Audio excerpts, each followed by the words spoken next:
pape le 15 novembre le projet de la maison d'Abraham qui abritera sur un même site à Abu Dhabi une église, une synagogue et une mosquée. Dans le jardin d'Abu Dhabi est sur le point de s'élever le temple de la néo-religion syncrétique mondiale avec ses dogmes antichrétiens. Et Monseigneur de dire, ainsi la néo-religion mondiale aura son temple avec l'approbation du pape. Frères et sœurs, vous savez qu'en réunissant les trois religions monothéistes, eh bien en fait il s'agit de promouvoir la fraternité humaine. À ce sujet, plus d'un critique du pape a averti que la fraternité, inscrite dans le document d'Abu Dhabi, s'aligne plus étroitement avec la franc-maçonnerie qu'avec l'Évangile. Et peu de temps après que le pape François et le grand imam Ahmed Al-Tayeb aient signé le document, eh bien, le professeur Roberto De Mattei, qui est président de la fondation Lepanto, qui est basée à Rome, a déclaré à LifeSite News, un journal qui est traduit de temps en temps en français, il a déclaré que la fraternité est une valeur fondamentale de la société semi-secrète. La fraternité est aussi un dogme de la franc-maçonnerie qui, dans son idéologie et ses rituels, offre une parodie de la doctrine et de la liturgie chrétienne. Une parodie, c'est signé Satan. Frères et sœurs, nous pouvons donc remarquer qu'en réunissant ainsi les trois religions monothéistes, eh bien, il s'agit de promouvoir la fraternité humaine, et le pape promulguera d'ailleurs une nouvelle encyclique sur la fraternité le 3 octobre 2020 prochain, parce que nous sommes qu'en septembre. Cette nouvelle encyclique sur la fraternité va s'appeler « Tous frères ». Vous avez peut-être eu connaissance de la déclaration de Monseigneur Athanasius Schneider le 4 juin 2020. Monseigneur est l'évêque auxiliaire de l'archidiocèse de Sainte-Marie d'Astana. Il nous dit qu'il n'y a pas de foi commune en Dieu, ni d'adoration commune de Dieu, partagée par les catholiques et les musulmans. L'affirmation la plus erronée et la plus dangereuse du document d'Abu Dhabi sur la fraternité humaine pour la paix mondiale et la coexistence commune, signé par le pape et le grand imam d'Al-Azhar Ahmad Al-Tayeb le 4 février 2019 est la suivante. Le pluralisme et les diversités de religions, de couleurs, de sexe, de race et de langue sont une sage volonté divine par laquelle Dieu a créé les êtres humains. Cette sagesse divine est l'origine dont découle le droit à la liberté de croyance et à la liberté d'être différent.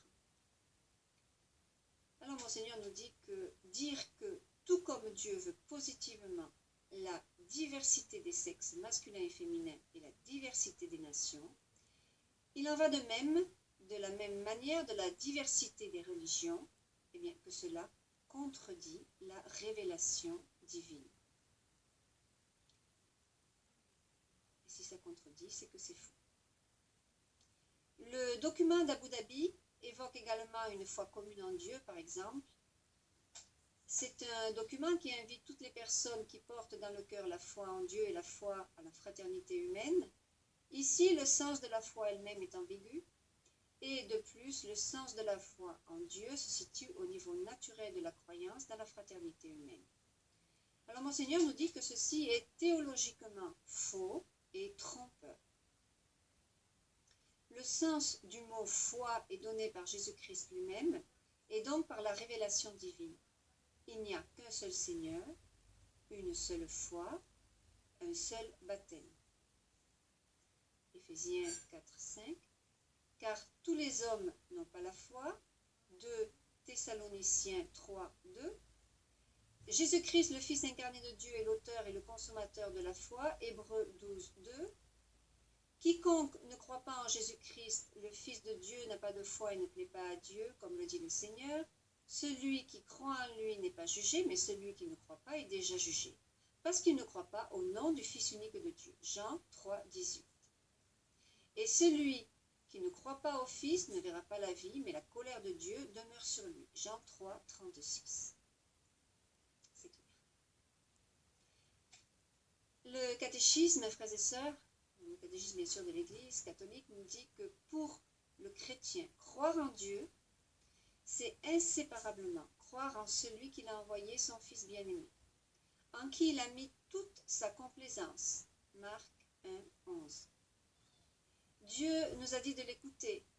Marc 9, 7. Le Seigneur lui-même dit à ses disciples, « Croyez en Dieu, croyez aussi en moi. » Jean 14, 1. Catéchisme de l'Église catholique, numéro 151. Foi et croire ne signifie pas la connaissance de Dieu par la lumière naturelle de la raison, mais un don surnaturel de Dieu, par lequel, poussés et aidés par la grâce divine, concevant en eux la foi qu'ils entendent prêcher, Romains 10, 17, ils vont librement vers Dieu, croyant qu'est vrai tout ce qui a été divinement révélé et promis. Et ça, c'est le Concile de Trente, décret sur la justification.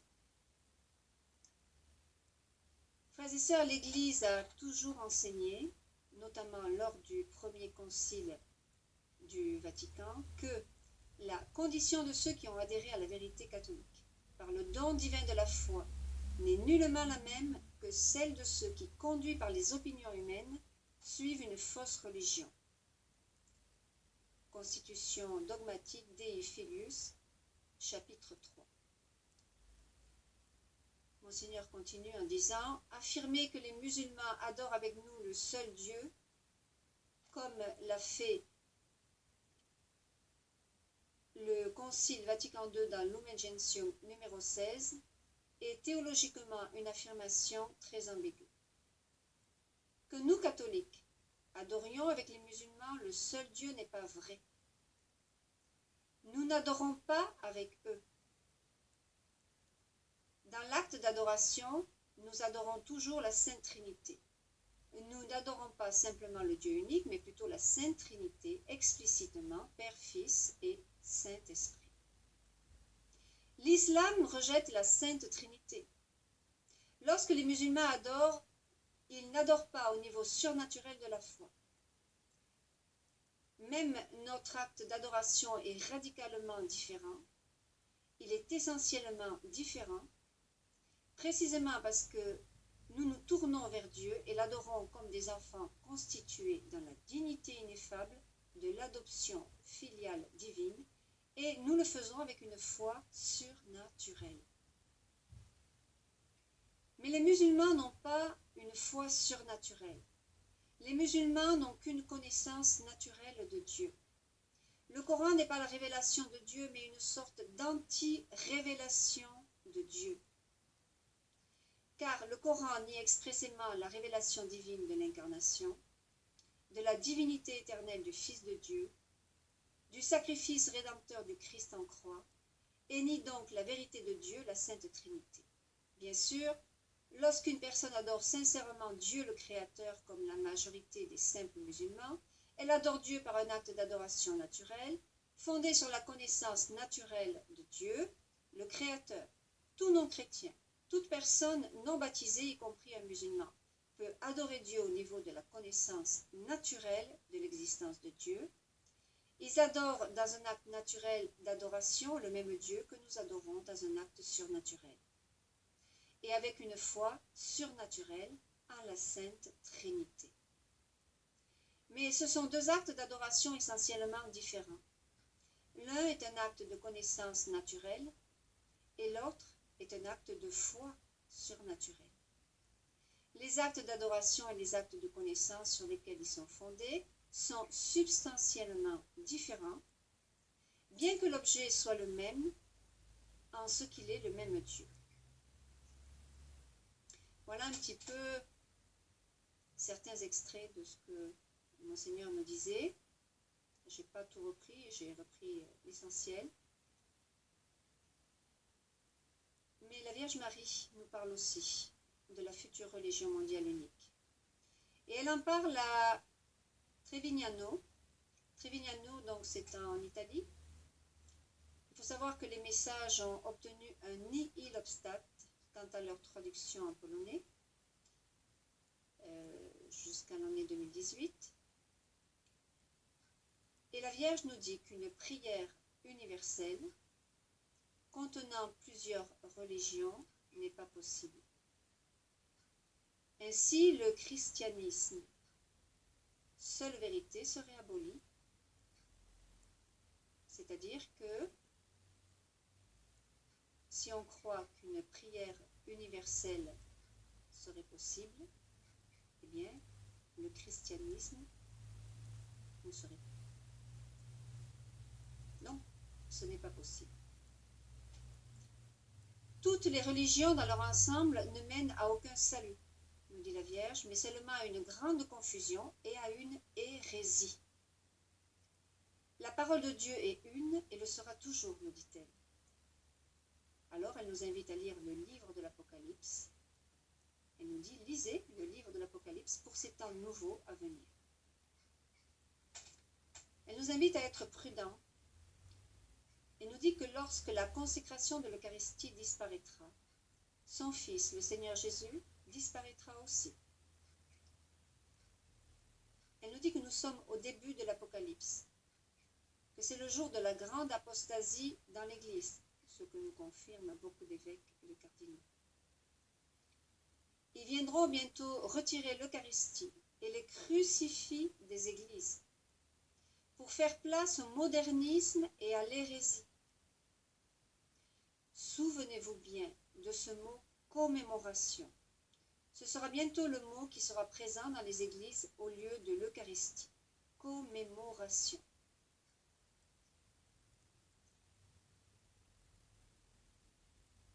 Alors, la Vierge nous dit que le diable est en train de créer le plus grand schisme que l'Église ait jamais ressenti.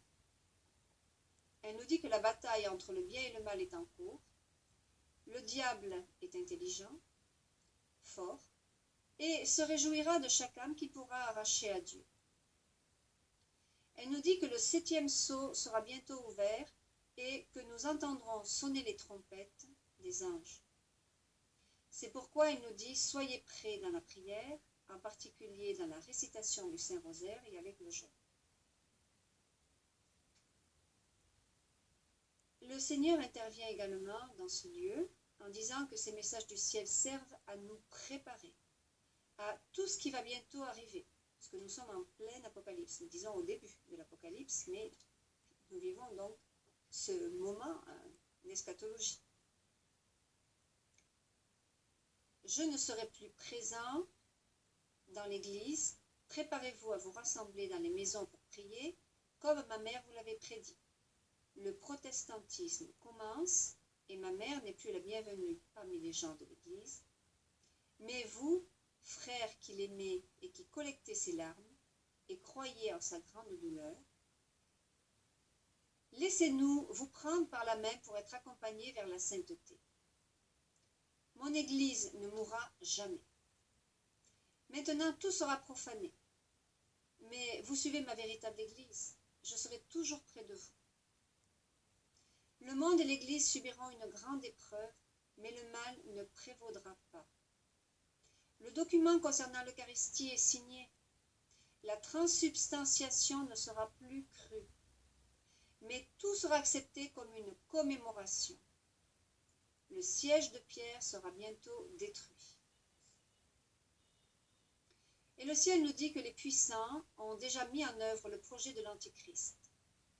Vous verrez bientôt des signes du ciel. Jérusalem sera à nouveau détruite. Tout comme il y a 2000 ans. L'Antéchrist qui sera présenté prendra le monde entre ses mains et sera soutenu par les puissants. Fera son chemin dans l'Église et dans la vie des gens. Frères et sœurs, j'ai fait une vidéo sur l'Antéchrist que vous pouvez visionner facilement sur ma chaîne. Soyez rassurés car le ciel dit que Dieu le Père éliminera bientôt ses ennemis. Tout ce qui appartient au diable sera détruit. Si vous voulez, Dieu permet cette période des 3 ans et demi de l'Antéchrist, un petit peu moins de 3 ans et demi, ce temps sera raccourci à cause des élus, nous le savons. Eh bien, il permet ce temps pour purifier son peuple. Dieu va vous tester. Est-ce que vous restez fidèle à la doctrine catholique ou est-ce que vous adhérez à la fausse religion mondiale unique? Et de là, eh bien, viendra votre éternité, le ciel ou l'enfer. À vous de choisir librement. Alors la maman, qui nous est très chère, nous parle aussi des dirigeants et des puissants qui veulent une religion unique. Tout vient des Illuminati. Et qui veulent protestantiser l'Église. Elle nous dit, mon fils est sur le point d'être expulsé de l'Église. Vous vous rendez compte? L'Église qu'il a fondée sur Pierre. La seule Église. Pierre, le premier pape. Mon fils est sur le point d'être expulsé de l'Église. Ceux qui font cela continuent de faire saigner encore plus les blessures de Jésus et ne croient pas que la justice leur arrivera bientôt. Le péché ne sera plus cru quand la protestantisation aura lieu dans l'Église.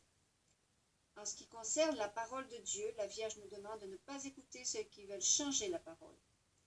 Ce qui reste écrit n'est pas à interpréter, mais seulement à être mis en pratique.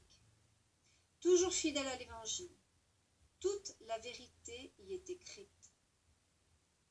Et elle nous dit, baptisez les enfants et évitez leur damnation.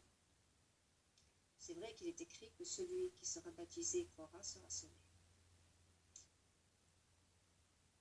Elle s'adresse aussi à ses prélats, aux cardinaux et aux évêques. Elle leur dit, arrêtez de marcher la tête haute, pendant que l'Église est en ruine. Théologiens qui me sont chers, n'osez pas changer ce que Jésus a laissé écrit. Ces paroles vivront éternellement, parce qu'il est le chemin, la vérité et la vie. Les bergers ne restent pas ancrés dans l'obéissance, mais combattent ceux qui veulent ajouter de l'amour pour Satan. Alors, elle leur demande de ne pas s'impliquer avec la franc-maçonnerie, ce qu'on appelle la franc-maçonnerie ecclésiastique dans l'Église, mais de se mettre au service des âmes des fidèles. Elle demande de prier pour les évêques, les cardinaux, les prêtres. Certains d'entre eux ont dit oui aux ténèbres et à cause de cela, ils vont mettre les enfants et les jeunes en danger. Alors la Vierge nous avertit aussi qu'ils veulent éliminer les dogmes. Ils veulent que nous croyions que l'enfer n'existe pas. Mais ce n'est pas le cas. Il n'y aurait pas de pardon s'il n'y avait pas de péché, nous dit la Vierge. Lisez l'Évangile et restez fermes dans la parole. Frères et sœurs, nous le savons, l'enfer est un dogme de foi. D'ailleurs, la Vierge Marie à Fatima, les apparitions approuvées par l'Église catholique, a montré l'enfer aux enfants qui n'avaient que 7 ans. Donc, ils n'ont pas pu l'inventer. Un dogme, frères et sœurs, est une expression de foi, proclamée solennellement par l'Église, et ce qui a été proclamé jusqu'à ce jour ne peut jamais être supprimé. Donc, croyez-le, le ciel, le purgatoire et l'enfer existent bien. Il y a toujours une récompense pour les justes et un châtiment pour les mauvais. La Vierge dit à ses enfants qui sont consacrés, crucifiez simplement Jésus, la justice sera grande sur vous. Elle avertit les prêtres d'être liés au vrai magistère de l'Église, car le diable essaiera de leur laver le cerveau en leur faisant aborder des rituels exclusivement sataniques.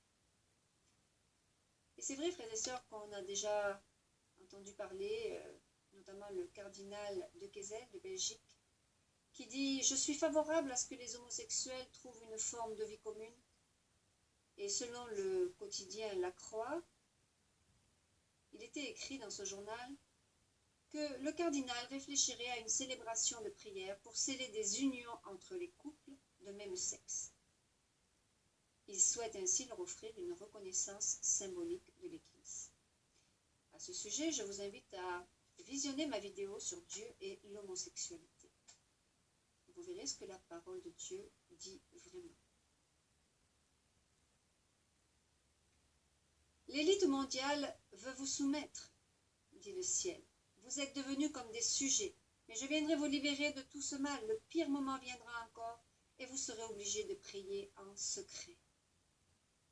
Lorsque les églises du monde s'uniront aux puissances mondiales, alors il y aura de véritables persécutions et vous serez obligés de vous cacher, car elles enlèveront habilement le sacrifice eucharistique de la Sainte Messe. La Vierge Marie nous demande d'être forts dans la foi et surtout dans la vraie